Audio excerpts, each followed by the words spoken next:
क्या देश की सबसे बड़ी राजनीति पार्टी अब जेन-ज़ी की भाषा सीखने जा रही है?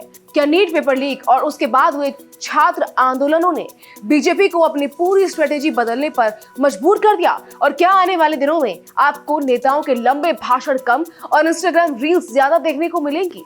सिर्फ इतना ही नहीं, पार्टी संगठन में भी बड़े बदलाव की तैयारी है, जहां युवाओं और महिलाओं को पहले से ज्यादा जगह मिलने की चर्चा तेज है। आखिर बीजेपी की नई रणनीति क्या है और इसके पीछे की वजह क्या है? नमस्कार, मैं खुशी चौधरी और चलिए जानते हैं विस्तार से।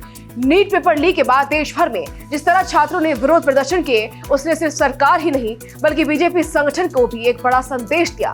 पार्टी को लगा कि नई पीढ़ी तक अपनी बात पहुंचाने का पुराना तरीका अब उतना असरदार नहीं रहा और इसीलिए अब बीजेपी अपने संवाद का पूरा अंदाज बदलने की तैयारी में है। अब तक पार्टी का ज्यादा फोकस एक्स यानी पहले वाले ट्विटर और फेसबुक जैसे प्लेटफॉर्म पर था, लेकिन अब रणनीति बदल रही है।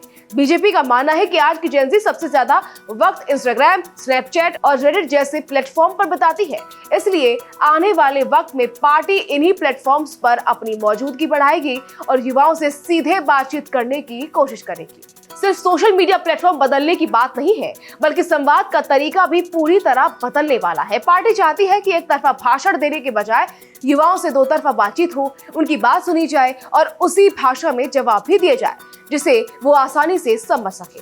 इसी सोच के तहत हर जिले में युवा सोशल मीडिया टीम बनाने की तैयारी है। बीजेपी का मानना है कि युवाओं से बेहतर तरीके से संवाद युवा ही कर सकते हैं, इसलिए नई पीढ़ी को संगठन की डिजिटल टीम में ज्यादा जिम्मेदारी देने की योजना बनाई जा रही है। सरकारी योजनाओं और उपलब्धियों को भी अब पहले की तरह लंबे आंकड़ों और भारी भरकम भाषणों में नहीं, बल्कि छोटे वीडियो, रील्स, ग्राफिक्स और आसान भाषा में लोगों तक पहुंचाया जाएगा।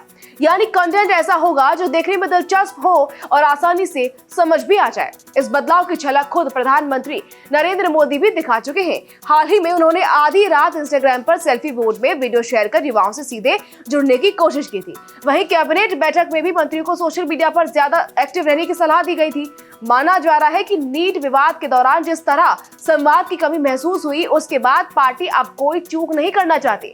इसी बीच बीजेपी के नए राष्ट्रीय अध्यक्ष नितिन नवीन की टीम को लेकर भी चर्चाएं तेज है। पार्टी सूत्रों के मुताबिक टीम का पूरा खाका लगभग तैयार है और सही वक्त पर इसकी घोषणा की जा सकती है। कहा जा रहा है कि इस बार अनुभवी नेताओं के साथ बड़ी संख्या में युवा चेहरों को भी मौका मिलेगा, ताकि फ्यूचर का नेतृत्व तैयार किया जा सके। बीजेपी नेताओं का कहना है कि केवल कम उम्र होना ही किसी नेता की पहचान नहीं है। असली बात यह है कि वो युवाओं के बीच कितना लोकप्रिय है और उनसे कितना बेहतर संवाद कर सकता है। पार्टी इसी सोच के साथ आगे बढ़ रही है। सूत्रों के मुताबिक संगठन में महिलाओं की भागीदारी पर भी खास ध्यान दिया जाएगा। पार्टी संविधान के मुताबिक राष्ट्रीय पदाधिकारों में कम से कम 33% महिलाएं होना जरूरी है और नई टीम में इस नियम का पूरा ध्यान रखा जाएगा। इसके अलावा अनुसूचित जाति और अनुसूचित जनजाति के प्रतिनिधित्व को भी संतुलित रखने की तैयारी है। सिर्फ राष्ट्रीय पदाधिकारी ही नहीं, बल्कि संसदीय बोर्ड, केंद्रीय चुनाव समिति और राष्ट्रीय कार्यकारिणी के गठन पर भी काम चल रहा है।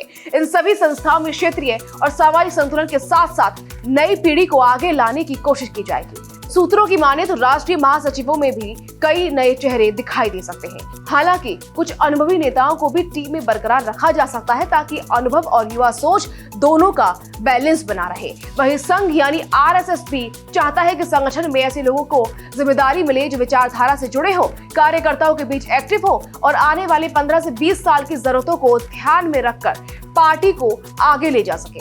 कुल मिलाकर क्लियर है कि बीजेपी अब सिर्फ चुनावी रणनीति नहीं, बल्कि अपनी पूरी संवाद व्यवस्था और संगठनात्मक ढांचे को नई पीढ़ी के हिसाब से ढालने की तैयारी कर रही है।